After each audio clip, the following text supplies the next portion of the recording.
আমি 11টার সময় ঘুম থেকে উঠতাম, 10টা 11টা 12টা যখন খুশি তখন উঠতাম। এখন 7:30টার সময় 8টার সময় ঘুমোতে উঠি, দৌড়ায় অফিসে যাই, 10টা 5টা অফিস করি, চাকরিজীবী, সবচেয়ে বড় চাকরিজীবী আমি। তো কাজে আমার সময় নাই এখন। তো আপনাদের দোয়ায় আল্লাহ যেন শরীরটা ভালো রাখে, চাকরিটা যেন ঠিক ভালো মতো করতে পারি। তো সবার কাছে দোয়া চাই, সবারে ধন্যবাদ জানাই আমার এই ফুল দিয়ে শুভেচ্ছা দেওয়ার জন্য। আমি কৃতজ্ঞ, আমি আপ্লুত, আমি অনেক খুশি। ধন্যবাদ সবাইকে, ধন্যবাদ ধন্যবাদ ধন্যবাদ। বর্তমান বাংলাদেশ সরকারের প্রধানমন্ত্রী আমাকে ওনার ক্যাবিনেটে একজন প্রতিমন্ত্রী হিসেবে নিয়োগ দিয়েছেন। এই নিয়োগ দেওয়ার ব্যাপারে আগের থেকে আমি কিছুই জানতাম না, আমার কাছে একদম খুব অকস্মাৎ একটা ঘটনা মনে হয়েছে।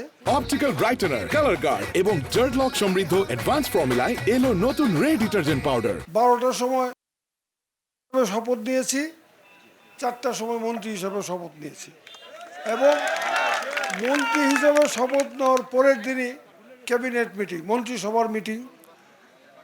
গত 3 দিনে তারেক রহমান সাহেবের সঙ্গে 5টা মিটিং করছে, মানে 5টা মিটিংয়ে ডাকছেন ওনারা, আমরা হাজিরা দিচ্ছি, মিটিং করছি না, ওই কথা বললে হবে না, আমরা সব মন্ত্রীরা ওখানে ছিলাম।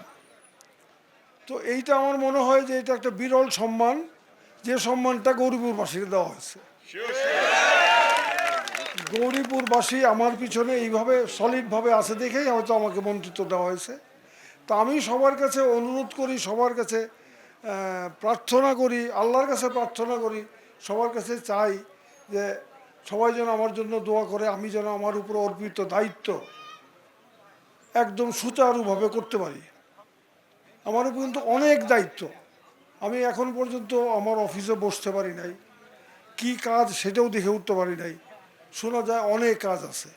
তো সেই কাজগুলি আমার একটু বুঝতে 2-1 দিন, হয়তো এই সপ্তাহটা লাগবে, তারপরের সপ্তাহে কাজ আমার সঙ্গে আরেকজন মানে পূর্ণমন্ত্রী আছেন, তার সঙ্গে কাজের ভাগাভাগি করতে হবে, উনি কোনটা দেখবেন আমি কোনটা দেখব, বা কি কি হবে এগুলি নিজেদের মধ্যে একটা আন্ডারস্ট্যান্ডিং আসার পরে কাজ আরম্ভ করতে পারবো।